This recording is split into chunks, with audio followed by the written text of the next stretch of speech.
चलो, this is going to be our second class of economic सर्वे।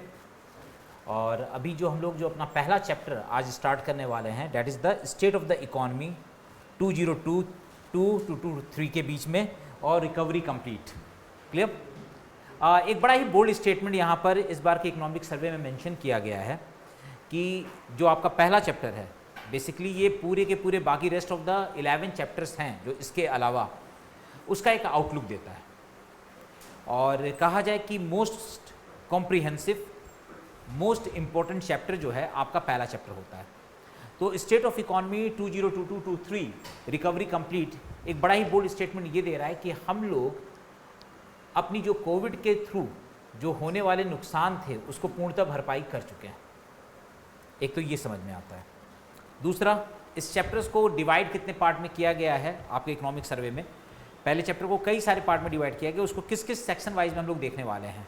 इसका पहला part होगा जिसमें होगा भारतीय अर्थव्यवस्था पर रिपोर्ट कार्ड, यानी कि the report card of the Indian economy, यानी कि इंडियन इकोनॉमी का एक रिपोर्ट कार्ड क्या है, जिसमें खास तौर से वृद्धि संख्या के बारे में बताया गया है, यानी कि आपकी ग्रोथ नंबर के बारे में बताया गया है, और 2020 से लेकर के 2022 तक क्या क्या challenges specifically in the development process, यानी कि विकास की प्रक्रिया में जो 2020 से लेकर के 2022 के बीच में भारत सरकार को किन किन चुनौतियों का सामना करना पड़ा है, उसके बारे में ये मेंशन करता है।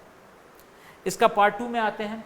Part 2 very important, generally macro economic indicators, यानी कि कहा जाए व्यापक आर्थिक संकेतकों की बात करता है। किसी भी देश की अर्थव्यवस्था कुछ आयामों पर निर्भर करती है, और जो भारत की अर्थव्यवस्था, कोई भी देश की अर्थव्यवस्था कितनी स्ट्रांग है, आने वाले समय में जो भविष्य में होने वाले चैलेंजेस हैं, जो फ्यूचर चैलेंजेस आने वाले हैं अर्थव्यवस्था के सामने, उसको कितना स्ट्रांगली डील कर सकती है, उनको कैसे काउंटर कर सकती है, उन सब चीज़ों के ऊपर डिपेंड करता है क्या कि उसका आपका मैक्रो इकोनॉमिक इंडिकेटर्स, यानी कि व्यापक आर्थिक संकेतक, इन आयामों पर उनका परफॉर्मेंस कैसा है।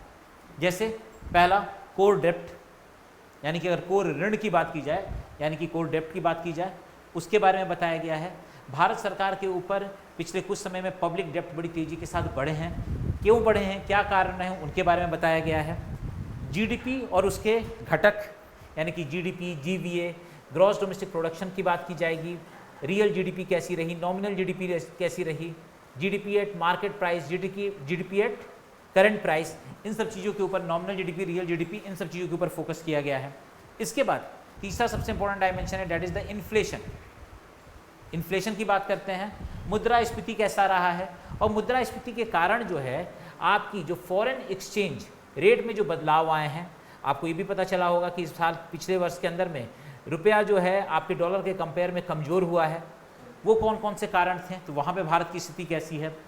चालू खाता घाटा, current account deficit, balance of payment के अंदर में, भुगतान संतुलन के अंदर में चालू खाता घाटा भारत का तेज़ी के साथ बढ़ा है, क्योंकि अंतर्राष्ट्रीय स्तर पे तेलों का दाम बहुत ही तेज़ी के साथ उसमें एक उछाल आया, और उस उछाल के कारण एक ये समस्या आपको देखने को मिलती है कि करंट अकाउंट डेफिसिट आपको नज़र आता है। इसके अलावा निर्यात की स्थिति क्या है, ग्लोबल ट्रेड यानी कि वैश्विक व्यापार ये किस स्थिति में है, और टैक्स कलेक्शन में भारत का परफॉर्मेंस कैसा रहा है।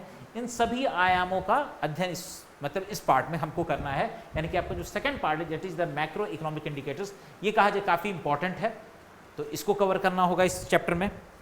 तीसरा सबसे इंपॉर्टेंट चीज़ है कि समावेशी विकास, इंक्लूसिव ग्रोथ। इंक्लूसिव ग्रोथ मतलब समाज के हर वर्ग को विकास की धारा से जोड़ने की बात करता है, और ये तब तक संभव नहीं है जब तक कुछ मुद्दों का निवारण ना हो। जैसे इसमें आपको रोजगार के ऊपर, मुद्दे के ऊपर, क्योंकि ये भी आपको मालूम होगा कि एम्प्लॉयमेंट जो है एक भारत के सामने सबसे बड़ी समस्या रहा है। ठीक है, एम्प्लॉयमेंट जनरेट करने में सरकार फेल रही है, और लगभग 7.48% के करीब जो है अनएम्प्लॉयमेंट देखने को मिला है आपके पिछले कुछ सालों के अंदर में। क्लियर? और ये सरकारी आंकड़ा है। अगर वास्तव में देखा जाए ग्लोबल लेवल पर अगर या नेशनल लेवल पर अगर इस चीज़ की एनालिसिस की जाए तो हमें पता चलता है कि ये आंकड़े जो हैं सत्य से बहुत दूर हैं। ठीक है, तो इसके अलावा रोजगार के समय मनरेगा, ग्रामीण भारत और भारत में समावेशी विकास, इन सब चीज़ों में के बारे में अध्ययन किया जाएगा इस वाले पार्ट में, यानी कि इसका जो तीसरा डिवीजन होगा।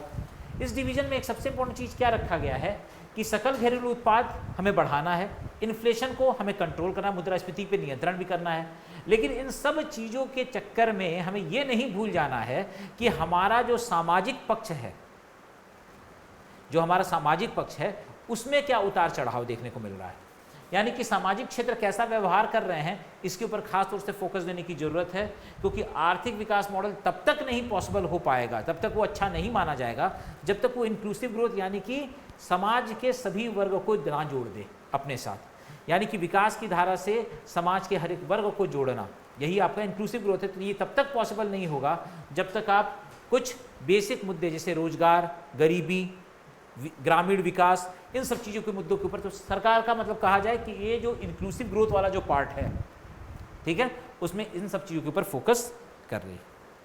ठीक है, आते हैं इसके बाद हमारा चौथा पार्ट जो होगा that is the growth drivers. Bharat की अर्थव्यवस्था के बारे में एक ऑप्टिमिस्टिक अप्रोच हर बार इकोनॉमिक सर्वे देता है। अगर मान लीजिए कि इकोनॉमिक सर्वे अगर ये बोलता है कि हाँ, इतनी बुरी स्थितियों और परिस्थितियों के बावजूद भी हम रिकवर किए हैं, हम तेज़ी के साथ उभर करके आ रहे हैं, तो आखिर उसके पीछे कुछ ना कुछ तो आधार रहा होगा। अगर आपके चीफ इकोनॉमिक एडवाइज़र और आपका इकोनॉमिक सर्वे से लेकर के डिपार्टमेंट ऑफ इकोनॉमिक अफेयर अगर इस बात के ऊपर जोर दे रहा है कि अर्थव्यवस्था अच्छी दशा में है, तो उस अच्छी दशा में है और अच्छी दिशा में जाएगी, तो उसके पीछे कुछ ना कुछ तो पॉजिटिव फैक्टर्स होंगे। ठीक है, तो पॉजिटिव फैक्टर्स के ऊपर देखा जाए कि भारत के सामने ग्रोथ ड्राइवर्स यानी कि विकास के चालक कौन कौन से हैं, वो कौन कौन से ऐसे फैक्टर्स हैं जो भारत के लिए एक ऑप्टिमिस्टिक अप्रोच, एक आशावादी सोच भविष्य के लिए तैयार कर रहे हैं। उसमें उपभोक्ता खर्च यानी कि कहा जाए कंज्यूमर स्पेंडिंग की बात की गई है कि कंज्यूमर स्पेंडिंग, इसको हमें डिटेल में पढ़ना है। सेवा उद्योग, सर्विस सेक्टर का परफॉर्मेंस, हालांकि हेल्थ फैसिलिटीज़ और एजुकेशन ये सारी चीज़ें चल रही थी, लेकिन कहा जाए कॉन्ट्रैक्ट बेस्ड सर्विसेज स्टार्ट नहीं हुई थी, लेकिन पिछले कुछ समय के अंदर में देखा जाए कि अब कॉन्ट्रैक्ट बेस्ड सर्विसेज स्टार्ट हो गई। कॉन्ट्रैक्ट बेस्ड सर्विसेज मतलब अब आपस में लोग क्या कहते हैं, इंटरेक्ट कर रहे हैं। तो जब कॉन्ट्रैक्ट बेस्ड सर्विसेज जब दोबारा स्टार्ट हुई है, अभी ये अपने पीक पर नहीं पहुंची, लेकिन हाँ, इसमें अच्छा ग्रोथ इस साल देखने को मिला है। तो आपको ये पता चलेगा कि भारत, भविष्य के भारत की जब हम लोग अच्छी सोच रख रहे हैं, एक आशावादी सोच रख रहे हैं, तो उसके पीछे सेवा उद्योग यानी कि सर्विस सेक्टर के परफॉर्मेंस का आकलन करेंगे। वैक्सीनेशन, ये सीधी सी बात है कि एक ऑप्टिमिस्टिक अप्रोच इसलिए भी है क्योंकि भारत जो है इम्यूनाइजेशन और वैक्सीनेशन प्रोग्राम्स के तहत, ठीक है, पूरे विश्व में सबसे बड़ा टीकाकरण प्रोग्राम स्टार्ट किया, वैक्सीनेशन प्रोग्राम किया उन्होंने, और हम लोगों ने मैक्सिमम वैक्सीनेशन किए हैं। तो जब वैक्सीनेशन किए तो ये कहीं ना कहीं एक पॉजिटिव डायमेंशन है, जिसकी वजह से भविष्य में आने वाले इस तरह की कोविड जैसी समस्याओं के लिए हम बहुत कुछ तैयार हैं। ठीक है, इसके अलावा कैपेक्स यानी कैपिटल एक्सपेंडिचर, इसके ऊपर बात किया गया है इस चैप्टर में, मतलब इस पार्ट में खासतौर से जो ये ग्रोथ ड्राइवर्स में कैपेक्स, क्योंकि सरकार ने आपको बताया होगा, पिछली बार जब पढ़ा रहा था मैं, तो मैंने बताया क्या कि सरकार ने पिछले कुछ समय में कैपिटल एक्सपेंडिचर को बढ़ाते हुए 18% तक लेकर के चली गई। ठीक है, यानी कि वो अपने एक्सपेंडिचर में रेवेन्यू एक्सपेंडिचर के वेटेज को कम करने की कोशिश कर रही है और अपने कैपिटल एक्सपेंडिचर को बढ़ाने की कोशिश कर रही है, यानी कि अपने राजस्व व्यय को घटाते हुए अपने पूंजीगत व्यय को बढ़ा रही है।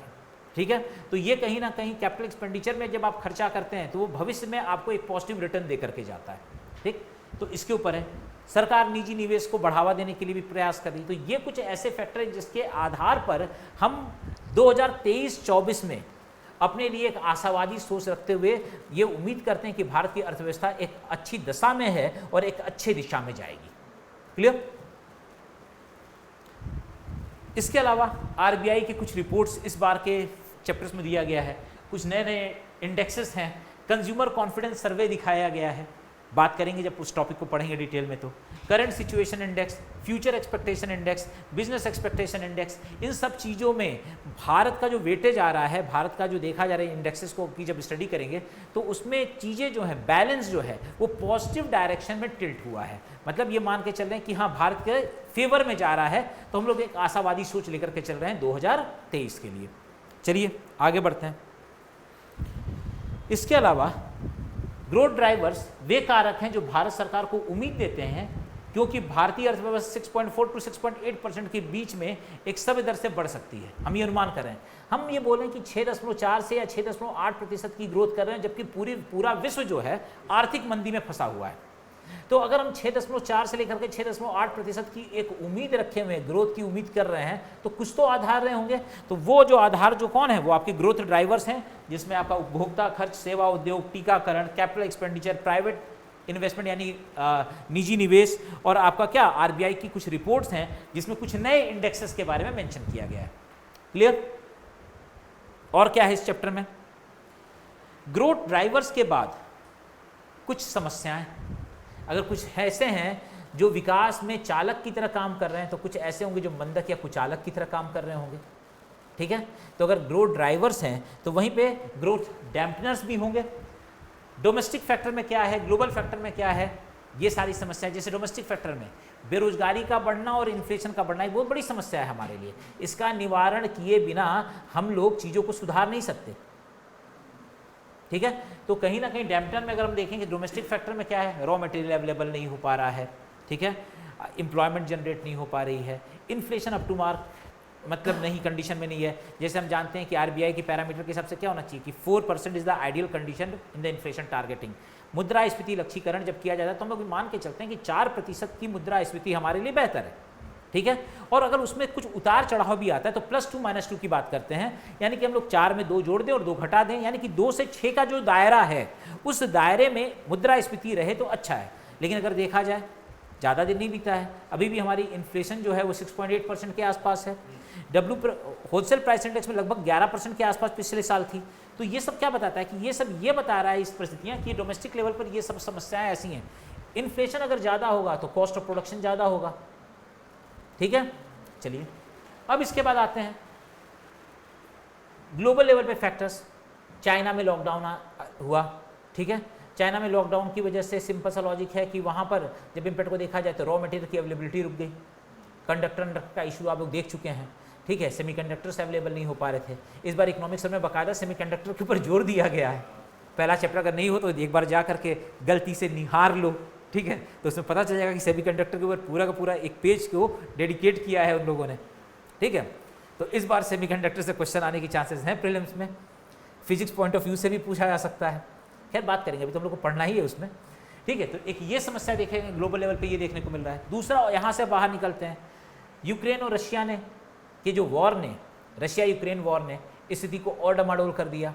इसकी वजह से देखा जाए यूरोपियन यूनियन उस पूरी की पूरी मतलब उस वॉर प्रोसेस में, मतलब सॉरी यूरोप जो है, यूरोपियन कंट्रीज जो हैं वो पूरे के पूरे उसमें कहीं ना कहीं इन्वॉल्व हो गए। ठीक है, एक बड़ा अजीब सा है, कल का न्यूज़ था, कल के न्यूज़ में मैं पढ़ रहा था कि आईएमएफ ने अपने पूरे के पूरे पैरामीटर्स को तोड़ते हुए अभी आपकी यूक्रेन को लगभग जो है $15 बिलियन का कुछ लोन दिया है, और श्रीलंका को भी उसने कुछ $2.5 बिलियन का लोन दिया है। मैं अभी एग्जैक्ट इस पूरे न्यूज़ को कवर नहीं कर पाया हूँ, लेकिन कुछ आउटलुक में देख रहा था न्यूज़पेपर में, तो उसमें एक ये चीज़ पता चला क्या कि जो ग्लोबल लेवल पर देखा जाए तो एक कहीं ना कहीं डेविएशन, आईएमएफ की पॉलिसी रही है कि अगर कोई कंट्री वॉर में इन्वॉल्व है तो वो उसे किसी भी तरह का फिनेंशियल एड प्रोवाइड नहीं करता। लेकिन आप देख सकते हैं यूक्रेन रशिया वॉर के अंदर में, ठीक है, आईएमएफ अपने इस पैरामीटर को तोड़ करके यूक्रेन की मदद कर रहा है। यूरोपियन नेशंस खुल करके मदद में आए हैं। इन सब चीज़ों से भी कहीं ना कहीं सप्लाई चेन मैनेजमेंट डिस्टॉर्ट हुई है। सप्लाई चेन मैनेजमेंट क्योंकि आपकी मदद करने की वजह से चाहे इस पक्ष को चाहे उस पक्ष को, इन समस्या की वजह से ये युद्ध का कोई निदान नहीं निकल पा रहा है और ये खिंचता चला जा रहा है, और ग्लोबल लेवल की जो क्राइसिस है वो लंबे समय तक खिंचती चली जा रही है। क्लियर हो रहा है? तो ये सब चीज़ें जो है कह लो कि आग में घी डालने जैसा ही है एक तरह का, कि आप उसको आप बढ़ाते जा रहे हो, तो इससे समस्याएं और उभर के, और ये समस्याएं जितनी होगी भारत जैसी अर्थव्यवस्था की समस्या और बढ़ेगी। ठीक है, तो ग्लोबल लेवल पर देखा जाए यूक्रेन वॉर की कंडीशन, चाइनीज़ लॉकडाउन की परिस्थितियाँ, ठीक है, ये सब कुछ ऐसी समस्याएं हैं। अगर ये समस्याएं और लंबी खिंचती हैं, ये तो वो समस्याएं हैं जो इस पिछले साल रही हैं। भविष्य की समस्याएं क्या हो सकती हैं इसको कोई नहीं जान रहा है। ठीक है, तो कहीं ना कहीं डोमेस्टिक फैक्टर और ग्लोबल फैक्टर एक बहुत बड़ा कारण हो सकते हैं भविष्य में, जो हमारी अर्थव्यवस्था के सामने या विकास में मंदक के रूप में कार्य कर सकते हैं। तो इसके बारे में बात किया गया है। तो दिस आर द 6 चैप्टर्स। अगर हम लोग देखें तो मैं एक बार फिर इस चीज़ को मेंशन कर दे रहा हूँ कि पूरे के पूरे चैप्टर्स को हम लोगों ने 5 पार्ट में डिवाइड किया है। नंबर 1 पहला report card of the Indian economy, जिसमें ग्रोथ नंबर और 2020 से लेकर के 2022 तक की चुनौतियों के बारे में हम लोग अध्ययन करेंगे। दूसरा आपके पास मैक्रो इकोनॉमिक इंडिकेटर्स यानी कि व्यापक आर्थिक संकेतक, कुछ ऐसे आयाम हैं जिस पे भारतीय अर्थव्यवस्था का आकलन किया जाएगा, जैसे पब्लिक डेप्ट यानी कि गवर्नमेंट के जो कोर डेप्ट बढ़े हैं उसकी स्थिति की बात की जाएगी, जीडीपी कैसी रही उसके बारे में बात की जाएगी, इन्फ्लेशन की स्थिति कैसी रही, फॉरेन एक्सचेंज रेट की स्थिति क्या है उसका अध्ययन करेंगे, करंट अकाउंट डेफिसिट चालू खाता घाटा के बारे में बात करेंगे, आपके एक्सपोर्ट के बारे में बात करेंगे, ग्लोबल ट्रेड के बारे में बात करेंगे और सरकार की जो टैक्सेशन से रिलेटेड पॉलिसीज है उसके बारे में बात करेंगे। क्लियर? इसके बाद आते हैं दूसरा पार्ट है इसका, that is the third chapter is what, ठीक है। Third chapter is inclusive growth, जिसमें हम लोग रोजगार, मनरेगा, ग्रामीण भारत, भारत में समावेशी विकास, इनके बारे में अध्ययन करेंगे, ठीक है। इसके बाद हम लोग आते हैं भारत की अर्थव्यवस्था को एक ऑप्टिमिस्टिक अप्रोच के साथ हम लोग देख रहे हैं कि भविष्य में हम लोग एक आशावादी अप्रोच की, तो कि भारत की अर्थव्यवस्था एक स्टेबल कंडीशन में नजर आ रही है और 2023 में हम लोग 6.4 से 6.8% की ग्रोथ का अनुमान लगा रखे हैं। ये तब तक पॉसिबल है कि उसके पीछे कुछ कारक होंगे, विकास चालक वो कारक हैं जिनके आधार पर हम यह निर्धारित कर पा रहे हैं कि भविष्य अच्छा होगा। वो भविष्य में क्या, हम उपभोक्ता खर्च की बात कर रहे हैं कि आने वाले समय में हम मांग कर रहे हैं कि उपभोक्ता खर्च जो है अर्थव्यवस्था में एक मांग को बढ़ाएगा, ठीक है। दूसरा सेवा उद्योग, सर्विसेज का परफॉर्मेंस, एक कोविड के बाद सर्विस सेक्टर रिवाइव कर रही है। तीसरा वैक्सीनेशन, कैपेक्स, निजी निवेश, इन सब चीज़ों की बात। और आरबीआई के कुछ रिपोर्ट्स ऐसे हैं जो कहीं ना कहीं ये बताते हैं कि 2023 में अर्थव्यवस्था सही दिशा में जाएगी या सही दिशा में है और सही दिशा में मूव करेगी। आते हैं नेक्स्ट, विकास चालक के बाद अगर देखा जाए विकास मंदक, डोमेस्टिक और ग्लोबल फैक्टर्स, ये कुछ ऐसे कारक हो सकते हैं जो हमारी अर्थव्यवस्था को में मंदक के रूप में काम कर सकते हैं, विकास की दिशा को बाधित कर सकते हैं। क्लियर? तो दीज आर द फैक्टर्स। इसको हम लोगों ने इतनी चीज़ों को हम लोग को चैप्टर 1 में पढ़ना है। अब समझ में आ गया होगा कि चैप्टर 1 जो है वो पूरी चैप्टर का क्या है, पीछे का जो 11 चैप्टर आने वाले हैं इसके बाद उसका एक समरी है। क्लियर? तो उसके थ्रू हम लोग पूरे इकोनॉमिक सर्वे का कुछ अनुमान, लगभग 30 से 35% अनुमान लगा सकते हैं कि किस दिशा में इकोनॉमिक सर्वे जा रहा है, ठीक है। अब आते हैं कहानी से, शुरू करते हैं। 2020 और 21 की बात है, कोविड अपने पीक पर था, डेल्टा वेरिएंट एग्जिस्ट कर चुका था, मौतें हो रही थी। ऐसे समय में जब अर्थव्यवस्था में जब इस तरह की क्रिटिकल कंडीशन आएगी तो एक सरकार क्या करती है, सरकार कोशिश करती है कि अर्थव्यवस्था में जो आपका समाज का marginal section of the society है उसको कहीं ना कहीं फिनेंशियल एड, फूड सिक्योरिटी और मेडिसिन एड प्रोवाइड की जाए। क्लियर? इसके अलावा कोशिश करती है क्या कि उनके पास ज़्यादा से ज़्यादा पैसा हो ताकि वो अपनी ज़रूरतों को फुलफिल कर सके।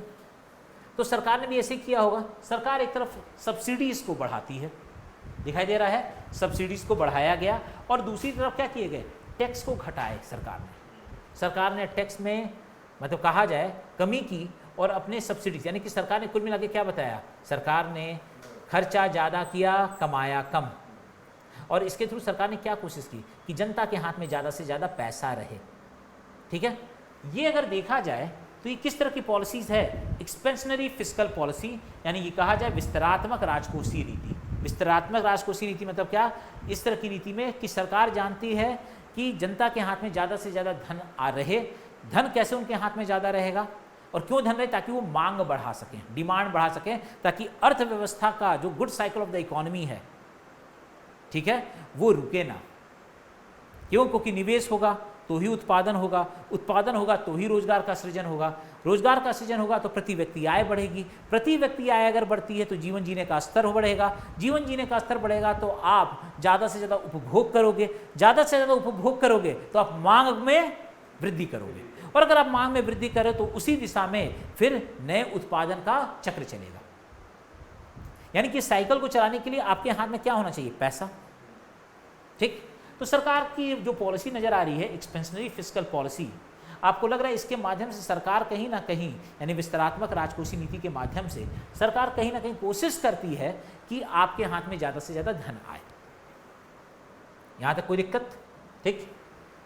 अगर सरकार अपनी जिम्मेदारी अगर फिस्कल पॉलिसी में सुधार कर रही थी और सरकार एक्सपेंशनरी फिस्कल पॉलिसी यानी विस्तारात्मक राजकोषीय नीति के लिए जा रही थी, तो उसी दूसरे पक्ष पर रिजर्व बैंक ऑफ इंडिया भी कुछ इसी को कॉम्प्लीमेंट करते हुए या इसी के कोटि पूरक कोई एक नीति का निर्माण कर रही होगी। तो अगर वो कॉम्प्लीमेंट्री अगर देखा जाए तो आरबीआई भी क्या किया, उसने भी इंटरेस्ट रेट को घटाया, ब्याज की दरों को घटाया। ब्याज की दर को घटाया जाएगा तो ऋण आपको महंगे मिलेंगे कि सस्ते मिलेंगे? ऋण सस्ते मिलेंगे। तो उसकी वजह से ऋण जो है, जो आपको ऋण जो है वो सस्ते मिले, इससे बाजार में तरलता आई। ठीक है, यानी कि पहले केस में, इस केस में देखा जाए और इस केस में देखा जाए तो दोनों में देखा जाए, एक तरफ आरबीआई प्रमोट कर रही थी आसानी से ऋण दिया जा सके, इजी लेंडिंग किया जा सके। ठीक है, ब्याज की दर को घटाया उन्होंने, आसान ऋण देने को बढ़ावा दिया। ठीक है, और इस तरह से उन्होंने क्या किया, विस्तारात्मक मौद्रिक नीति यानी कि एक्सपेंशनरी मॉनेटरी पॉलिसी को बढ़ावा देते हैं। इस पूरी की पूरी प्रक्रिया में क्या होगा, आम जनता के पास धन ज़्यादा आया। ठीक है, उनके हाथ में पैसा आया होगा। ये कहाँ की घटना है, 2020-21 की कहानी ये चल रही है। ये वो समय जब कोविड का काल है। ठीक है, लेकिन जनता उस समय उनके पास पैसे तो थे, लेकिन खर्च कहाँ कर रहे थे? ठीक है, सारी की सारी चीज़ें, ना तो उत्पादन की प्रक्रिया रुकी थी, लॉकडाउन का समय चल रहा था। मोस्टली आपका जो ज़्यादातर जो पैसे थे वो स्वास्थ्य पर खर्च किया गया, और हर एक व्यक्ति उस समय अपनी इच्छाओं के ऊपर एक अंकुश लगा करके बैठा था। ठीक है, मुझे मोबाइल खरीदना है, अरे छोड़ो ना, अभी पूरा वक्त चल रहा है, अभी मोबाइल जरूरी नहीं है। ठीक है, मुझे लैपटॉप खरीदना है, रोक देते हैं, अभी नहीं परचेस करते हैं। कब जाने कि हेल्थ फैसिलिटीज़ में कितना पैसा खर्च लगना पड़ जाए। ठीक है, बड़ा अनसर्टेन सा था। और इससे क्या हुआ कि इससे मांग में वृद्धि हुई। पैसा आया, मांग में वृद्धि तो थी, लेकिन सीधी सी बात है उसकी आपूर्ति नहीं हो रही थी, जो भी कारण रहे हों। चाहे कंज्यूमर का बिहेवियर बदला हो, चाहे अगर देखा जाए बाजार में सप्लाई रुकी हुई हो, दो ही कारण हो सकते थे। लेकिन इस कंडीशन में कहा जाए कि हालांकि बाजार में तरलता तो मौजूद थी, लेकिन इस परिस्थिति में भी देखा जाए मांग, डिमांड और सप्लाई के बीच में एक मिसमैच चल रहा था। क्लियर हो रहा? चलिए अब आते हैं 2020-21 जहां बीता, उसके बाद फिर हम लोग 21-22 में पहुंचे। ठीक है, जब 21-22 में पहुंचे तो ये हमारा वो फेज था जब हम लोग इकोनॉमिक्स, ये सारी की सारी लाइनें इकोनॉमिक सर्विस है। ठीक है, हम रिकवरी के फेज में आ गए। रिकवरी के फेज में एक पूरा का पूरा पहले चैप्टर से पहले नागेश्वरन जी का एक पूरा एक दिया है इंट्रोडक्शन, प्रस्तावना, उसको पढ़िएगा, उसके ऊपर ये बेस्ड है। क्लियर? अब कहा जाए रिकवरी फेज में जब पहुंचते हैं तो रिकवरी फेज में अगर देखा जाए तो इस समय हम रिकवर तो कर रहे थे, लेकिन हम कैसे रिकवर कर रहे थे, मतलब कदम बढ़ा रहे थे और कदम घटा रहे थे। ठीक है, अब इस समय हम आगे बढ़ते फिर पीछे जाते थे, ऐसी कंडीशन थी, यानी कि हर कदम फूक फूक करके रख रहे थे। रिकवरी फेज कहने के लिए तो हो गई थी कि रिकवरी फेज आ रही है और हम लोग दोबारा बाजार में, लॉकडाउन खुलता है, बाजार फिर ओपन होना शुरू होता है, फ्रेगमेंट वाइज धीरे धीरे लॉकडाउन खोले जा रहे थे। इसके बाद देखा जाए उद्योगों को सरकार ने जब देखी कि अर्थव्यवस्था में अब स्टिमुलस पैकेज दिए गए, वो ध्यान से समझना, अब अर्थव्यवस्था को रिवाइव करना था। अर्थव्यवस्था को, बाजार में marginal section of the society के पास अब पैसा आ चुका था, सबके अकाउंट में पैसे ट्रांसफर किए गए थे, आपको याद होगा 500 रुपये डाले गए थे, खाने पीने की व्यवस्था की गई थी। यानी कि कुल मिलाकर के अगर आपके पास आपकी ज़रूरतों को भी फुलफिल किया जा रहा है और आपके हाथ में पैसे हैं, तो आपके पास जो पैसे हैं वो बचत के लिए बच गए ना, अब वो निवेश में कन्वर्ट हो सकते हैं। अब इसमें क्या हुआ कि उत्पादन को बढ़ाने के लिए स्टिमुलस पैकेज सरकार ने दिया। ठीक है, टैक्स में कटौती की ताकि इंडस्ट्रीज अपने आप को रिवाइव कर सकें, सब्सिडी में बढ़ोतरी की गई, विकास चक्र को फिर से शुरू करने के लिए तमाम कोशिशें सरकार करना शुरू करती है 2021-22 में। क्लियर? लेकिन कोविड का जो फेज था वो बड़ा अनसर्टेन था। अब आया, अगला वेव आने वाला है, नहीं आने वाला है। ठीक है, आ रहा है, नहीं आ रहा है, र्यूमर के ऊपर भी वेव चलते थे। ठीक है, तो अब इसके बाद क्या होता था कि कोविड में अनिश्चितताओं के चलते उत्पादन का स्तर जिस स्तर पे शुरू होना चाहिए था वो हो नहीं पाया। क्लियर हो रहा है? और अगर देखा जाए तो जो डिमांड और सप्लाई, जनता के हाथ में पैसा फेज में है, सप्लाई अभी भी नहीं हुई, तो 2021-22 का फेज रहा, वहां पे भी आपको एक गैप दिखाई देता है डिमांड और सप्लाई के बीच में। वर्ड समझ में आ रहा है? मैं ये बताने चाह रहा हूं कि जो आज की मुद्रास्फीति जो आप देख रहे हो उसकी कहानी शुरू कहां से हो रही है। क्लियर? चलिए अब पहुंचते हैं 2022-23 में। 2022-23 में मांग में गिरावट हुई क्योंकि बाजार खुल गया था, लोगों के पास पैसे थे, लोगों ने कंज्यूम, ऑब्वियस है कुछ सैचुरेशन आया होगा, उत्पादन में वृद्धियां तेजी के साथ हुई। ये वो फेज था जिस समय आपको मैं दिखाऊंगा कि इंडस्ट्रियल प्रोडक्शन 10% की ग्रोथ कर गया था। अरे बताऊंगा क्यों किया था, जब निगेटिव में थे पिछले साल तो उससे परसेंट ग्रोथ जो होगा वो 10% ही नजर आएगा ना, ठीक है, उसके ऊपर बाद में बात करेंगे। ठीक, तो नौकरियां भी जो इस समय बोला गया सरकार के हिसाब से कि जॉब भी जनरेट हुई, लेकिन अच्छी चीज़ों के साथ साथ कुछ नकारात्मक चीज़ें भी अर्थव्यवस्था में जन्म ले रही थी। जैसे इसी समय वैश्विक मंदी आई,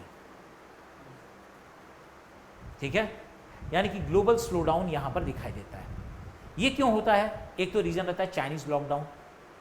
चाइनीज लॉकडाउन ने सप्लाई चेन को पूरी तरह से डिस्टॉर्ट कर दिया, और जो आपका जिस हिसाब से जो सप्लाई हो रहे थे प्रोडक्ट्स, क्योंकि ये तो मान के चलो कि China is the manufacturing hub of the world, वहां पर अगर चाइनीज लॉकडाउन लगता है तो सिंपल सा लॉजिक मान के चलिए कि बहुत सारे जो कमोडिटीज हैं उसकी सप्लाई नहीं हुई होगी, उसका प्रोडक्शन नहीं हुआ होगा, ठीक है, और इससे क्या हुआ कि रॉ मटेरियल की अवेलेबिलिटी नहीं हो पाई, ठीक है।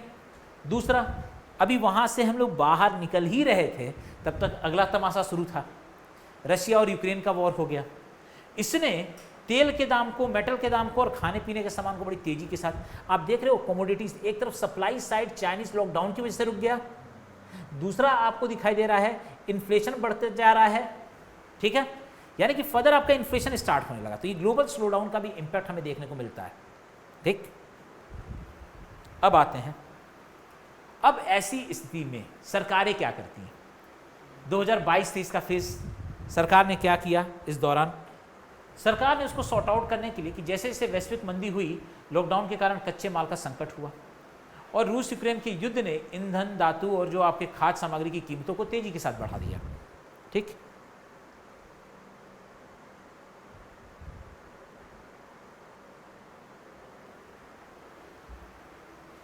अब इन्फ्लेशन जो बढ़ा था, इसकी वजह से जो मुद्रास्फीति बढ़ती है, उस मुद्रास्फीति को नियंत्रित करने के लिए पूरी दुनिया अब किसके लिए जाएगा? पिछले तो ईएमपी के लिए जा रहे थे, expansionary monetary policy, expansionary fiscal policy, यानी विस्तारात्मक राजकोषीय नीति, विस्तारात्मक मौद्रिक नीति, उसको हम फॉलो कर रहे थे। अब यहाँ से हम कैसे शिफ्ट करेंगे? अब ऐसी परिस्थिति आएगी तो बाजार में अगर पैसा ज़्यादा हो गया है तो इस समय क्या होता है कि जो भी आपकी मुद्रास्फीति को नियंत्रित करने के लिए चाहे राजकोषीय नीति हो चाहे मौद्रिक नीति हो, अब वो संकुचित मौद्रिक नीति और संकुचित राजकोषीय नीति यानी कि कॉन्ट्रैक्टरी मॉनेटरी पॉलिसी और कॉन्ट्रैक्टरी फिस्कल पॉलिसी को अब पूरे विश्व लेवल पर भारत सहित बाकी सारे विश्व जो है इसको ऑप्ट करते हैं। यानी कि मुद्रास्फीति को नियंत्रित करने के लिए पूरी दुनिया में संकुचनकारी मौद्रिक नीति और संकुचनकारी राजकोषीय नीति का पालन करना शुरू कर दिया, ठीक है, जिसका अर्थ है कि भारत सहित दुनिया भर में ब्याज की दरों में वृद्धि की गई। ऑब्वियस है कि वहां पर टैक्स में कमी किया जा रहा था, अब यहाँ पर टैक्स बढ़ा दिया गया होगा, वहां पर इंटरेस्ट रेट में कमी किया गया था, अब इंटरेस्ट रेट बढ़ा दिया गया होगा। तो इससे क्या हो जाएगा कि अब बाजार में तरलता को कम करने की कोशिश की जा रही थी, ठीक है। अब अगर देखा जाए तो इसकी वजह से क्या हुआ कि अब बाजार में कोई पेंटअप डिमांड नहीं था, डिमांड मतलब कोई ऐसी डिमांड नहीं पड़ी हुई थी, ठीक है, क्योंकि मोस्टली जो डिमांड थे वो संतृप्त हो चुके थे, सैचुरेटेड हो चुके थे। दूसरा, मुद्रास्फीति अभी की स्थिति में क्या है, अभी की कंडीशन बता रहे हैं, तो बाजार में कोई डिमांड नहीं है अब, क्योंकि पेंटअप डिमांड खत्म हो गया, क्योंकि लोगों के पास अब ऑलमोस्ट डिमांड और सप्लाई अब आपस में सैचुरेट कर गए। अब डिमांड नहीं है और वो सैचुरेशन के फेज में अगर आ गया है तो ऑब्वियस है कि डिमांड नहीं होने की वजह से, बहुत ध्यान समझना, डिमांड नहीं होने की वजह से सीधी सी बात है कि उत्पादन चक्र स्लो चलेगा, ठीक है।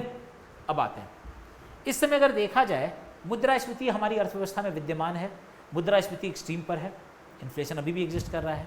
मूल्यह्रास यानी कि अगर कहा जाए डिप्रिसिएशन जो है, यानी कि इसके कंपेयर में जब मुद्रास्फीति अगर आपकी बढ़ जाएगी तो ऐसे कंडीशन में क्या देखने को मिलेगा कि हमारा रुपया के जो है आपके डॉलर के कंपेयर में कमज़ोर हो गया है। बात करेंगे उसके ऊपर आगे। ग्लोबल लेवल पर अगर ग्लोबल स्लोडाउन भी एग्जिस्ट कर रहा है, वैश्विक मंदी भी विद्यमान है, तो इसलिए ये सारी की सारी चीज़ों को अभी अगर हम देखें तो एक ये सब अच्छी चीज़ें नज़र नहीं आ रही हैं अर्थव्यवस्था में। ये बात समझ में आ रहा है?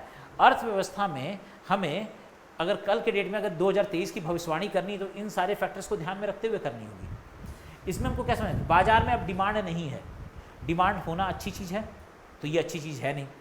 मुद्रास्फीति अभी भी विद्यमान है, जो बहुत अच्छा है नहीं। मूल्यह्रास विद्यमान है, यानी कि डॉलर के कंपेयर में रुपीस का कमज़ोर होना, ये कहीं ना कहीं हमारा निर्यात और आयात के बीच में असंतुलन ले आएगा और हमारा डेफिसिट, चालू खाता घाटा बढ़ जाएगा। ये वैश्विक मंदी अभी भी विद्यमान है। ये सारे के सारे फैक्टर्स इसके अंदर में इंक्लूड किए गए। तो ये सब चीज़ों के परिप्रेक्ष्य में, इन सब चीज़ों को ध्यान में रखते हुए अब हम लोग अपना चैप्टर नंबर 1 के फेजेस को स्टार्ट करने जा रहे हैं। क्लियर हो रहा है? चैप्टर 1 मैंने अभी तक क्या बताया कि हमको क्या क्या पढ़ना है, अभी की स्थिति क्या है। क्लियर हो रहा है? और अब हम इसको स्टार्ट करेंगे, we will start with status of Indian economy. देखना जरूरी है, ठीक है? तो स्टेटस ऑफ इंडियन इकोनॉमी को अगर हम लोग ध्यान से देखें तो हमारे पास क्या क्या चीज़ें, आज हम लोग बहुत सारी चीज़ें तो नहीं, लेकिन आज कोशिश करेंगे फिस्कल डेफिसिट, फॉरेन एक्सचेंज, ये एटलीस्ट ये 2 चीज़ों को हम लोग कवर कर लें, ठीक है? नेक्स्ट क्लास में हम लोग फिर एग्रीकल्चर, इंडस्ट्रीज, सर्विस, जीडीपी और इन्फ्लेशन को कवर करेंगे, तो ये पार्ट कवर हो जाएगा। चलिए, फर्स्ट चैप्टर बाकी चैप्टर के कंपेयर में ज़्यादा समय लेकर के जाएगा, समझ में आ रहा है ना? क्योंकि हर एक चैप्टर का आउटलुक है उसमें। स्थिति को देखते हैं, पहले तो समझते हैं फिस्कल डेफिसिट, ठीक है? राजकोषीय घाटा एग्जैक्टली है क्या? इस चीज़ को समझने के लिए सबसे पहले तो हमें कुछ चीज़ों पे ध्यान देना होगा। First of all, what is fiscal deficit? Fiscal deficit exactly है क्या? It is a difference between total receipt and total expenditure. Clear? सरकार के पास जो भी उसका कंप्लीट, सरकार के पास कहाँ से आय होता है? सरकार के पास आय के 2 स्रोत हैं, एक उनका रेवेन्यू रिसिप्ट और एक कैपिटल रिसिप्ट, यानी कि राजस्व आय और पूंजीगत आय, यही 2 आय थे। और राजस्व आय में टैक्स रेवेन्यू यानी करों के द्वारा आने वाला, और नॉन कर यानी कि नॉन टैक्स। पूंजीगत आय में अगर देखा जाए तो डेप्ट हो गए और या फिर नॉन डेप्ट हो गए, यही सब चीज़ें हो गई। यानी कि अगर मैं बात करूं कि सरकार की आय की बात करते हैं, एक सरकार कहाँ कहाँ से कमाती है, तो सरकार कमाती है आपके 2 चीज़ों से, एक राजस्व आय होता है उनके पास और एक पूंजीगत आय होती है। राजस्व आय यानी कि रेवेन्यू रिसिप्ट, कैपिटल आय यानी कि कैपिटल रिसिप्ट। रेवेन्यू रिसिप्ट में 2 कंपोनेंट्स होते हैं, एक सरकार को टैक्सेस के थ्रू पैसा मिलता है और एक सरकार को नॉन टैक्स के थ्रू पैसा मिलता है। टैक्स के थ्रू सरकार ने जीएसटी के माध्यम से, कॉर्पोरेशन टैक्स के माध्यम से, या फिर आपके मिनिमम अल्टरनेटिव टैक्स के माध्यम से, वॉटएवर जिन जिन सोर्सेज से, जीएसटी के माध्यम से कितना पैसा सृजन किया, कितना पैसा उनके पास आया, ये एक पक्ष हुआ। दूसरा आपका non tax revenue. Non tax revenue में अगर देखा जाए कि सरकार के जो लोक उपक्रम है, मतलब पब्लिक सेक्टर अंडरटेकिंग, उनकी अर्निंग क्या आ रही है, ठीक है? फिर इसके बाद अगर देखा जाए, अगर मैं बात करूं इंटरेस्ट की बात किया जाए, ठीक है, जो इंटरेस्ट रिसीव किया जा रहा है उसकी बात की जाए, ठीक। फिर इसके बाद अगर देखा सरकार को ग्रांट के रूप में जो पैसे मिल रहे हैं, सरकार को जो सब्सिडीज़ के रूप में पैसे, सर्विसेज को देने के एवज में सरकार जो पैसे अर्न कर रही है, इससे जो आय हो रही है सरकार की, डैट विल बी, ठीक है, उसको इंक्लूड कर लिया गया। तो ये आपके हो गए आपके राजस्व आय। पूंजीगत आय में देखा जाए सरकार के कौन कौन से आए हैं, सीधी सी बात, सरकार ने कर्ज उठाया होगा या सरकार ने कर्ज नहीं उठाया होगा। कर्ज उठाया होगा तो डेप्ट के फॉर्मेट में होगा, कर्ज नहीं उठाया होगा तो सरकार ने अपने उपक्रम में अपने शेयरों को कहीं ना कहीं विनिवेशित किया होगा या विनिवेशीकरण के लिए गई होगी, डिसइन्वेस्टमेंट किया होगा, इसके माध्यम से सरकार पैसा जनरेट करेगी। तो ये कुछ ऐसे आयाम हैं जिसपे सरकार अपनी चीज़ों को कंटिन्यू करती है, ठीक है। तो सरकार का अगर हम देखें, ये आपका रेवेन्यू पार्ट हो गया। इसी बात से सर देखा जाए तो सरकार के एक्सपेंडिचर होंगे, रेवेन्यू एक्सपेंडिचर और कैपिटल एक्सपेंडिचर। अब ये बोलता है कि सरकार का रेवेन्यू एक्सपेंडिचर और कैपिटल एक्सपेंडिचर को आप जोड़ दीजिए और सरकार का रेवेन्यू रिसिप्ट और कैपिटल रिसिप्ट को जोड़ दीजिए, वो ध्यान से समझना, इन दोनों को जोड़ दीजिए, जो भी आया, लेकिन उसमें आपको एक चीज को हटाना होगा, वो क्या है, नॉन डेप्ट। कर्ज से जो पैसा उठा रहे उसको तो जोड़िए आय में, लेकिन नॉन डेप्ट यानी कि डिसइन्वेस्टमेंट, इन्वेस्टमेंट जैसी प्रक्रिया से जो सरकार के पास पैसे आए हैं उसको नहीं जोड़िए। वर्ड क्लियर हो रहा? यानी कि हमें क्या मिल रहा है कि revenue expenditure plus capital expenditure जोड़ करके आपका टोटल एक्सपेंडिचर यानी कुल व्यय आपका मिलता है। सरकार की आय में देखा जाए तो रेवेन्यू रिसिप्ट तो पूरा, रेवेन्यू रिसिप्ट का मतलब टैक्स रेवेन्यू और नॉन टैक्स रेवेन्यू की बात कर रहा हूँ, कर राजस्व और गैर कर राजस्व की बात कर रहा हूँ, कैपिटल रिसिप्ट की मैं जब बात करता हूं तो मैंने उसको दो कंपोनेंट में तोड़ा था, डेप्ट एंड नॉन डेप्ट। तो डेप्ट को तो लीजिए लेकिन नॉन डेप्ट को नहीं लीजिए। इसके बाद इन दोनों को माइनस कर दीजिएगा और उसके बाद जो आपको मिलेगा that is your fiscal deficit. मेरे ख्याल से फिस्कल डेफिसिट क्लियर हो गया। खैर ये कोई नया कॉन्सेप्ट नहीं, कई बार पढ़ाया जा चुका है, ठीक। तो ये सिंपल सा लॉजिक अगर देखा जाए तो आपको नजर आएगा। तो यहाँ पे आपको ये फॉर्मेट मिला। तो अब हमारा फोकस जो है इस पूरे के पूरे स्लाइड में, मैं रिवेन्यू डेफिसिट, फिस्कल डेफिसिट और प्राइमरी डेफिसिट इन सब चीज़ों के लिए नहीं जा रहा हूँ। मैं सिर्फ जा रहा हूँ किस चीज़ के लिए, सिर्फ फिस्कल डेफिसिट के लिए। मेरा मुद्दा सिर्फ फिस्कल डेफिसिट है, क्योंकि जो आपको स्नैपशॉट दिया गया इससे पहले, उसमें हम बात कर रहे हैं किसकी, फिस्कल डेफिसिट की। यहाँ पे क्या नजर आ रहा है, फिस्कल डेफिसिट। यानी कि फिस्कल डेफिसिट की जब मैं बात कर रहा हूँ तो ये जो प्रतिशत निकाले गए हैं, इसमें जब मैं फिस्कल डेफिसिट निकालता हूँ तो revenue expenditure plus capital expenditure को तो इंक्लूड करता हूँ, रेवेन्यू रिसिप्ट को भी इंक्लूड करता हूँ, कैपिटल रिसिप्ट को भी इंक्लूड करता हूँ, बस इसमें से किसको, नॉन डेप्ट को एक्सक्लूड कर देता हूँ। तो जो मिल रहा है वो फिस्कल डेफिसिट मुझे मिल रहा है। अब बोला जाए कि हमारा फिस्कल डेफिसिट है कैसा, तो ऑब्वियस है 2020-21 का वो समय जब कोविड एकदम पीक पर रहा होगा, तो सरकार जब सब्सिडीज दे रही होगी, सब्सिडीज पे सब्सिडीज सरकार दे रही थी, खाने पीने सब्जी पे आपको सब्सिडीज प्रोवाइड कर रही थी सरकार, उस समय आपके टैक्सेस में कटौती कर रही होगी। तो ऐसे कंडीशन में सरकार का फिस्कल डेफिसिट बढ़ना तो स्वाभाविक है, तो बढ़ करके 9.2% हो गया, ठीक। फिर 2021-22 में स्थिति सुधरती हुई नजर आ रही है। कितना नजर आता है, 6.7%। क्लियर, कितना नजर आ रहा है, 6.7%। और इस बार 2022-23 का अनुमान अगर हम लोग कर रहे हैं तो इट इज 6.24%। बता क्या रहा है ये, हालांकि 4.7 से बढ़ के 9.2 से है, लेकिन अभी हमारी स्थिति सुधरती हुई स्टेबल कंडीशन में नजर आ रही है। हमारा फिस्कल डेफिसिट 6.4% है, जो पिछले साल और उसके पिछले साल के कंपेयर में बेहतर स्थिति है। लेकिन जो हमारा जो कानून है, fiscal responsibility budget management act, जिसके अनुसार जो टारगेट रखा गया वो क्या है, 3% का, वो 3% से तो जस्ट डबल है और शायद डबल से भी ज़्यादा है। 3% होना चाहिए 6.4%, यानी कि हम उस टारगेट को जो fiscal responsibility budget management act के तहत जो आपके लक्ष्य निर्धारित किए गए हैं उससे भी हम कोसों दूर हैं। क्लियर हो रहा है। लेकिन हाँ, जो हमारी पूर्व की स्थिति थी उससे हमारी स्थिति ज़्यादा बेहतर नज़र आ रही है। तो आपको समझ में आ रहा होगा। अब ये फिस्कल डेफिसिट बड़ी तेज़ी के साथ बढ़ा है, ठीक है। फिस्कल डेफिसिट अगर आप देखोगे तो कैसे चल रहा है कि 6.7%, फिर 6.4% 2022 में नजर आ रहा है। भविष्य के लिए हम लोग मान के चले 23-24 में क्या हो रहा है कि हम इसको 5.9%, 6% से नीचे ले आएंगे, हम ये उम्मीद कर रहे हैं, ठीक है। रेवेन्यू डेफिसिट की बात किया जाए, प्राइमरी डेफिसिट की, उसके ऊपर बाद में बात करेंगे। यानी कि क्या कुल मिला के ये है कि घाटा जो है वो हम नीचे दिखाते हुए नजर आ रहा है। क्लियर। रीजन क्या है, ये घाटा बढ़ा कैसे, तो वही कहानी 2022-23 में रशिया यूक्रेन वॉर होता है, पूरा यूरोप उसमें इन्वॉल्व हो गया। यूरोप के इन्वॉल्व होने की वजह से सप्लाई इशू इमर्ज कर गए, जिसके ऊपर मैं बात कर चुका हूं। इसके अलावा प्राइस ऑफ द कमोडिटीज, खासतौर से फ्यूल और नेचुरल गैस और मेटल्स की प्राइस बड़ी तेजी के साथ बढ़ी है ना। और इसके बढ़ने की वजह से मुद्रास्फीति, इन्फ्लेशन का बढ़ना तो स्वाभाविक है, ठीक। चलिए, अब इस कारण की वजह से गवर्नमेंट ऑफ इंडिया को एक तरफ सब्सिडीज प्रोवाइड करनी पड़ी थी, किसके ऊपर, फूड फर्टिलाइजर्स के ऊपर, और दूसरी तरफ टैक्सेस में कटौती भी करनी पड़ रही थी। तो उन्होंने दोनों काम किया और इस तरह से क्या हुआ कि कस्टम ड्यूटी को कम किया गया, एक्साइज ड्यूटी को कम किया गया। कस्टम ड्यूटी और एक्साइज ड्यूटी को सरकार जब कम करेगी, क्यों, क्योंकि बाहर से जो आ रहा है सामान बहुत महंगा आ रहा है, उसके ऊपर सरकार और ज़्यादा वो कर देगी, तो वैसे ही कमोडिटीज़ की सप्लाई बहुत कम हो रही है। उसके ऊपर एक तो वैसे ही महंगाई बढ़ी हुई है ग्लोबल लेवल पर, सप्लाई वैसे ही कम हो रहा है, उसके ऊपर सरकार टैक्सेस लगा दे तो और ज़्यादा डिस्करेजमेंट होगा। तो इस चीज़ को प्रोत्साहित करने के लिए क्या किया गया कि भैया चलो कस्टम ड्यूटी को कम कर देते हैं, लेकिन सरकार के तो बजट में कहीं ना कहीं नुकसान हो रहा है ना, सरकार को जो फंड चाहिए था वो फंड नहीं मिल रहे हैं, ठीक है। और इसका इम्पैक्ट इन्फ्लेशन को कर्व करने के लिए सरकार इस घाटे को वहन कर रही है।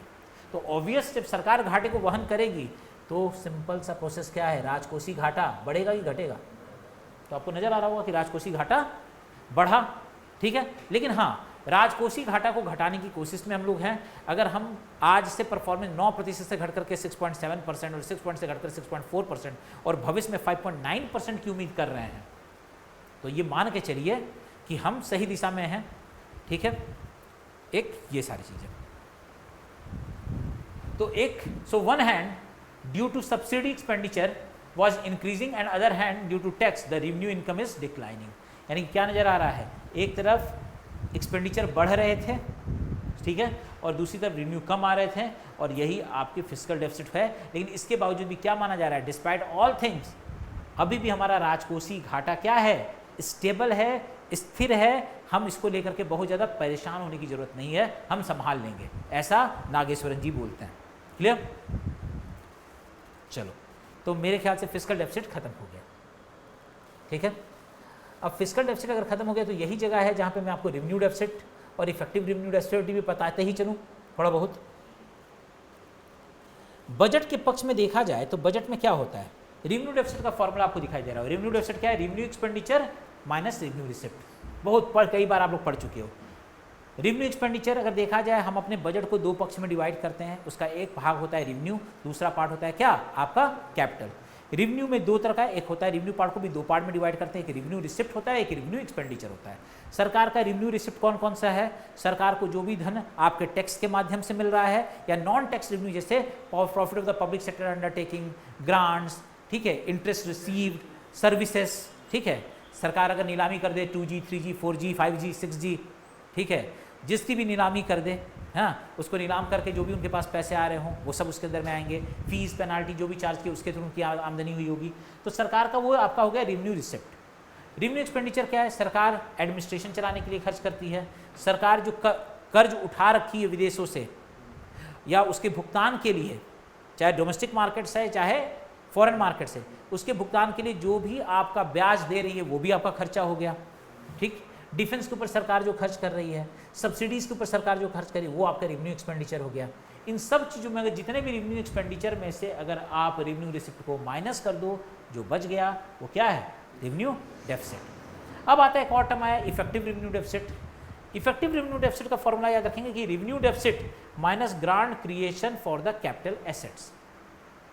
केंद्र सरकार द्वारा राज्य सरकारों को, ठीक है, पूंजी के निर्माण के लिए यानी कि कैपिटल एसेट्स के लिए, ठीक है, यानी कि पूंजीगत परिसंपत्तियों के निर्माण के लिए जो पैसे प्रोवाइड किए जा रहे हैं, ठीक है, उसको अगर आप माइनस कर दें तो जो आपको मिलेगा क्या होगा, that will be effective revenue deficit. आते हैं अगला। इसके बाद एक होता है प्राइमरी डेफिसिट। प्राइमरी डेफिसिट क्या है कि आपका जो भी फिस्कल डेफिसिट है, याद रखना, effective revenue deficit, revenue deficit में से केंद्र सरकार के द्वारा राज्य सरकार को पूंजीगत परिसंपत्तियों के निर्माण के लिए जो पैसे दिए जा रहे हैं उसको अगर हम माइनस कर दें तो जो मिलेगा वो होगा हमारा इफेक्टिव रेवेन्यू डेफिसिट, यानी कि प्रभावी राजस्व घाटा। इसमें कोई दो राय, ठीक है। लेकिन अगर हम बात करते हैं प्राइमरी डेफिसिट की, तो आपका जो भी फिस्कल डेफिसिट है, फिस्कल डेफिसिट की बात अगर मैं करूं, क्या, total receipt minus total expenditure, यानी कि total expenditure minus total receipt. Total expenditure का मतलब यानी कि revenue expenditure plus capital expenditure. Total receipt का मतलब क्या, आपका क्या हो गया, आपका revenue receipts and capital receipt except non डेप्ट, ठीक है। उसमें से नेट इंटरेस्ट लायबिलिटी, जो इंटरेस्ट जो चुका रहे हैं उसको माइनस कर दें, जो बच जाएगा that will be our primary deficit, यानी कि आपका प्राथमिकी घाटा कहलाएगा। तो ये आपका कॉन्सेप्ट क्लियर हो गया। इसके बाद जैसे ही हम लोग फिस्कल जो चैप्टर नंबर 3 में जहाँ आएंगे, जहाँ वहाँ पे तो पूरा फिस्कल पॉलिसी के ऊपर एक है ही, वहीं से हम बजट स्टार्ट करेंगे और वहीं से इसको फिर एक बार डिटेल में देखेंगे। जैसे बहुत ज़्यादा पैनिक नहीं होना है, वहाँ पे एक बार इसका फिर हम लोग एनालिसिस कर लेंगे, ठीक है। तो ये हो गया आपका फिस्कल डेफिसिट का पर्सपेक्टिव। अब आते हैं अगले पार्ट पर। अगला हमारी कहानी आती है that is related with the forex reserve, ठीक है। फॉरेक्स रिजर्व क्या है, अगर हम लोग बहुत ध्यान से देखें, फॉरेन एक्सचेंज रिजर्व 2019-20 में हमारे पास $478 बिलियन का फॉरेक्स रिजर्व था, जो 2020-21 में बढ़ा 577 हो गया, ठीक है। 2021-22 में 607 और फिर घट के 563, यानी कि बढ़े बढ़े बढ़े और फिर घटे हैं। क्लियर? इसके ऊपर बात करेंगे। ये कॉन्सेप्ट यहाँ से मुझे इस बार उम्मीद है कि आपको यूपीएससी के प्रीलिम्स में इस पार्ट से एक क्वेश्चन जरूर मिलना चाहिए, ठीक है। इसलिए इसके कॉन्सेप्ट को बड़ा ध्यान से सुनेंगे। क्लियर? तो फॉरेन एक्सचेंज रिजर्व की बात है। आपको मालूम है कि सितंबर 2021 की बात करूं, सितंबर 2021 में उस समय हमारा फॉरेक्स रिजर्व जो है $643 बिलियन का हो गया था, 643 हाईएस्ट। और वो इतना ज़्यादा था कि उससे हम लोग 15 महीने का आयात कर सकते थे, 15 मंथ का। और अभी जो है 563, इससे लगभग हम लोग 9 महीने का आयात कर सकते हैं। यानी कि परेशान नहीं होना है, यानी कि हमारी हालत पाकिस्तान वाली नहीं है, ठीक है। इसका मतलब ये नहीं कि मैं पाकिस्तान का मजाक उड़ा रहा हूँ, ठीक है। मैं बता रहा हूँ कि पाकिस्तान की क्रिटिकल कंडीशन, क्योंकि हमारे पास 1991 में भी कुछ ऐसी स्थिति हम लोगों ने देखी थी, ठीक है, जब 1 हफ्ते तक का था, और आज हम 9 महीने की बात करते हैं। ये बताता है कि 9 महीने का अगर हम रखें तो बुरा नहीं है, ठीक है, हम लोग बात करेंगे इसके ऊपर। चलो देखते हैं इसके ऊपर। इस पूरे के पूरे प्रोसेस को जब आप ध्यान से देखोगे तो आपको ये पता चलेगा फॉरेक्स रिजर्व में कि सितंबर 2021, जैसा मैंने बोला कि फॉरेक्स रिजर्व $643 बिलियन का था, और उस समय हाईएस्ट था, और इसने लगभग 15 महीने का इंपोर्ट कवर किया जा सकता था। इसके बाद आपके डॉलर, यूरो, रेनमिनबी, येन, ये जो है, अगर हम लोग बात करें कि फॉरेक्स रिजर्व के अंदर में आरबीआई, उसको फॉरेक्स रिजर्व का कस्टोडियन कौन है? आरबीआई।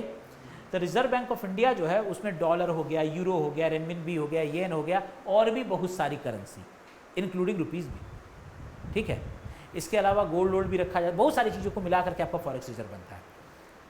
लेकिन इसमें अगर देखा जाए कि कुछ चीज़ों को अगर हम लोग ध्यान से देखें, अचानक हमारा ये नीचे गिर गया, मतलब कम हो गया, तो कुछ तो गड़बड़ हुआ होगा। तो फिर पता चला कि मुद्रास्फीति बड़ी तेज़ी के साथ बढ़ी थी। मुद्रास्फीति जब बढ़ी तो उस समय ऑब्वियस है कि बाजार में डॉलर के कंपेयर में रुपीस था, क्या हो गया? कमजोर हो गया। यानी कि मैं बोलूं कि डॉलर जो है एप्रिशिएट करेगा, और डॉलर रुपीस के ही अगेंस्ट में एप्रिशिएट नहीं किया था, डॉलर ऑलमोस्ट हर करेंसी के पर्सपेक्टिव में एप्रिशिएट किया था। ये बात समझ में आ रहा है? जैसे रेनमिनबी के अगेंस्ट में, यानी जो चाइना की जो करेंसी, उसके कंपेयर में डॉलर स्ट्रांग हुआ, और भारत के खजाने में तो रेनमिनबी भी रखा होगा ना, तो रेनमिनबी जो है वो डॉलर के कंपेयर में एप्रिशिएट, अगर डॉलर एप्रिशिएट हो तो वो डिप्रिशिएट हो रहा है। येन जो है वो भी घटा, हमारा रुपया तो घट ही रहा था। तो सिंपल सा लॉजिक क्या है कि उसकी वैल्यू कम होती जा रही थी, हाँ या ना?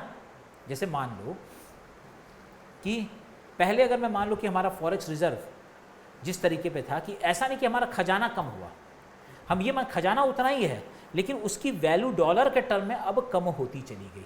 और ये क्यों हुआ? क्योंकि डॉलर के कंपेयर में बाकी करेंसी के कंपेयर में डॉलर जो है एप्रिशिएट किया, ठीक है। तो एक तो सबसे बड़ा कारण क्या रहा कि हमारा फॉरेक्स रिजर्व श्रिंक किया है। One is the appreciation of dollar as compare to other currency. बाकी करेंसी के तुलना में जो आपका जो डॉलर है उसमें क्या पाया गया? उसमें एप्रिशिएशन पाया गया। ये बात क्लियर हो गया? तो एक तो ये कारण हो गया। अच्छा चलो दूसरा, अगर हम लोग बात करें और क्या नजर आता है, तो ऐसे कंडीशन में हमारा अमाउंट जो है डॉलर का, ऐसा नहीं कि हमारा खजाना श्रिंक किया था, पैसा उतना ही था, लेकिन अब उसकी वैल्यू नहीं रह गई। वर्ड समझ में आया? जैसे सोना का अगर रेट गिर जाए, consider that all the currency as a asset, ठीक है। पहले सोना जो था, अगर बाजार में अगर देखा जाए 10 ग्राम सोना 6,000 रुपये का मान लेते हैं, कितना वो इतना ही होगा ना लमसम, मतलब 1 ग्राम सोना 6,000 का है, मतलब 60,000 का चल रहा है, ठीक है। तो अगर मान लो कि अगर मेरे पास अगर 10 ग्राम सोना है तो मैं उसको 60,000 में कर रहा हूँ, अचानक उसकी वैल्यू बढ़ जाती है, अब वो 80,000 हो जाता है, तो मेरे पास वही 10 ग्राम ही सोना है, लेकिन अब उसकी बाजार में वैल्यू 80,000 है।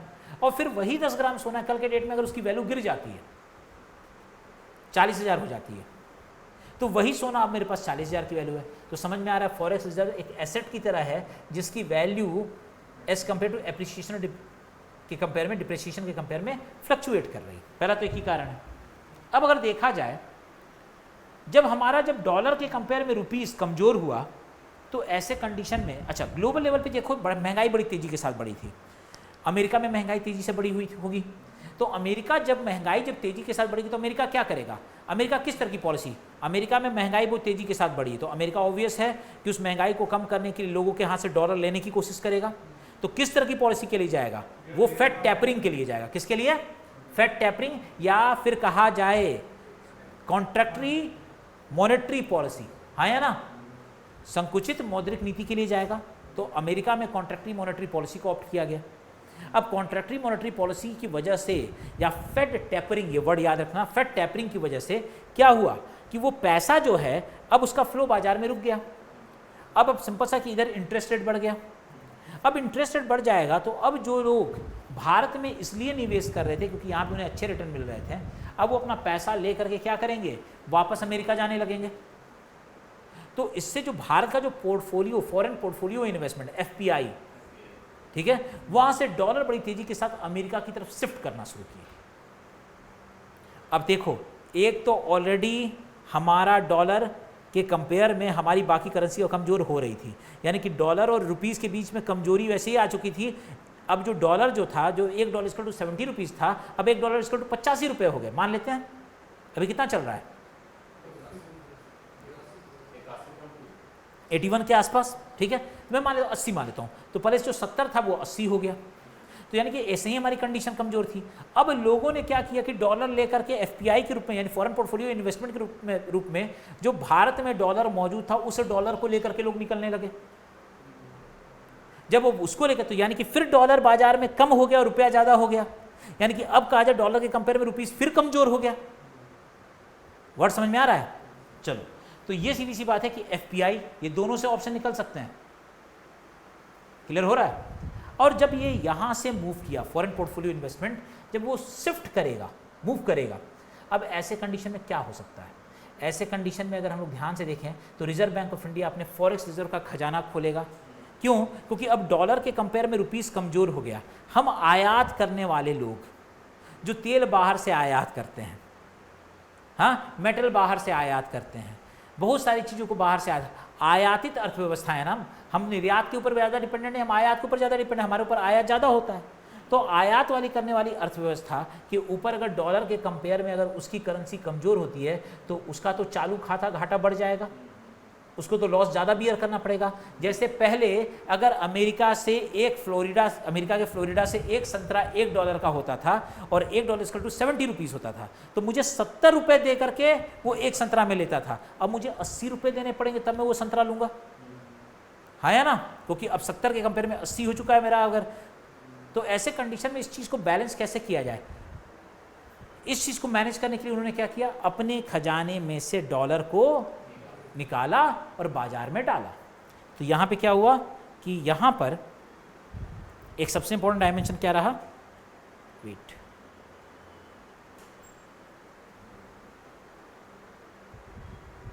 ठीक है। अब ऐसे कंडीशन में कि now Indian market there is more rupees as compare to dollar, और इस कंडीशन में अगर हम लोग देखेंगे तो एज ए रिजल्ट क्या हुआ कि जो फॉरेक्स रिजर्व में बहुत सारी जो करेंसी थी, उस करेंसी को क्या किया गया, आपको डालना पड़ा। मतलब अब इन्होंने क्या किया, अपने खजाने का मुंह खोला, फॉरेक्स रिजर्व में से निकाल करके डॉलर, RBI ने क्या किया, बाजार में डॉलर और रुपीज़ के बीच का संतुलन बनाने की कोशिश किया, नहीं तो चालू खाता घाटा बढ़ सकता था। अब इस कंडीशन में आपका जो $607 बिलियन घट करके $563 बिलियन होना स्वाभाविक है, यानी कि समझना है कि घटा। तो क्वेश्चन क्या बन सकता है कि अभी हमारा जो है रुपया जो फॉरेन एक्सचेंज में कमजोर हुआ है, one of the reason is the appreciation of the what, dollar as compare to other currency. बाकी मुद्राओं के परिप्रेक्ष्य में आपका डॉलर का मजबूत होना एक कारण। दूसरा, ब्याज की दरों का बढ़ जाना अमेरिका में ब्याज की दरों की बढ़ने की वजह से फॉरेन पोर्टफोलियो इन्वेस्टमेंट्स का के रूप में जो डॉलर जो भारत में निवेशित थे स्टॉक मार्केट में, अब वो बाजार के दूसरी जगह पे निकले, वो अब अमेरिका मूव करने लगे।